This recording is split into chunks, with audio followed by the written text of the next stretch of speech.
All right, we're just moving right along here in lesson 2-1. We're now going to look at combining like terms, and this is video 3 if you're following along in your textbook. Okay, so terms in which the same variable is raised to the same power are called like terms, and they may be combined. So for example, 8x squared and 10x squared are like terms because they both have an x squared with them. If they don't have the same variable with the number, then they are not like terms. When combining like terms, you simply add or subtract the coefficients or the numbers in front of the variables as the problem instructs. Okay, so before identifying parts of an expression, you should always simplify it by combining like terms and putting resulting items in descending order. So in other words, put it into standard form. Okay, so let's look at example 4. It says, simplify the following polynomials and tell whether the resulting expressions are monomials, binomials, etc., or a trinomial, and or it could be a polynomial depending on how many terms there are.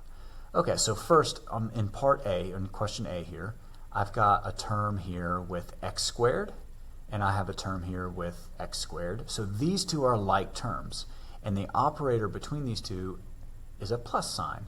So all I have to do is add 8 plus 10, so that's going to give me 18. And then I'm just going to write the x squared, or the like term, next to it. And this is my final answer. There's nothing else I can do. And we're going to call this one a monomial because it's just a single term. It's one term, so it's a monomial. All right, let's do this one right here. We can go ahead and combine like terms here. So I've got a negative 8x squared and a positive 10x squared, but notice the 5x is not a like term with the x squareds. So I'm only going to look at the negative x squared and negative 8x squared and positive 10x squared first. So let's do this math here. So 10 plus a negative 8, or negative 8 plus 10, that's going to combine to give me 2x squared. And then I'm going to bring down the 5x, and so this will be a positive 2x squared.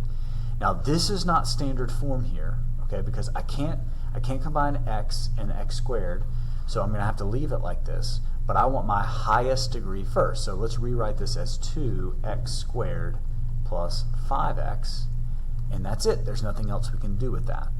So this is actually a binomial. Okay, because there are two terms in this example.